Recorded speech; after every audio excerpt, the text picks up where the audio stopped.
ঈদের সালাত একদিকে আদায় হয় আর একদিকে ট্রাকে পিকআপে গান বাজনা বাদ্যযন্ত্র বাজিয়ে এলাকার যুবক যুবতীরা অবাধে গান বাজনা বাজিয়ে রাস্তাঘাটে ঘুরে বেড়ায়।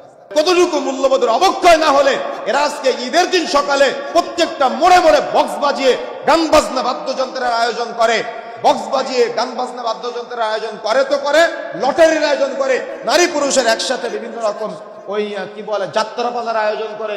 ঈদের পরবর্তী 3 দিন 4 দিন 5 দিন পর্নোগ্রাফি অশ্লীলতার জন্য ঈদের পরবর্তী 2 দিন 3 দিন 4 দিন 5 পর্যন্ত অমুক সিনেমা চলে আসে, অমুক নাটক চলে আসে। কি একটা নাম, ঈদের সিনেমা, ঈদের নাটক, ঈদের গান, ঈদের জন্য মানুষ ওই দিন নাকি অশ্লীলতার সাথে জড়াবে। তার মানে কতটুকু আমাদের মাঝে ইসলামের শিক্ষা থেকে আজকে আমরা দূরে সরে আসছি, এটা যদি আপনি একটু ব্রেন দিয়ে বিবেচনা না করেন তাহলে আপনি বুঝতে পারবেন না।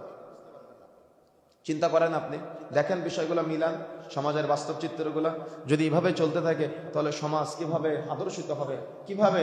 আর এই সমাজ যারা পরিবর্তন করবে তাদের মাঝে যদি মানবতা না থাকে, তাদের মাঝে যদি মূল্যবোধ না থাকে, তাহলে এই সমাজ আরো পরিবর্তন হওয়া সম্ভব নয়।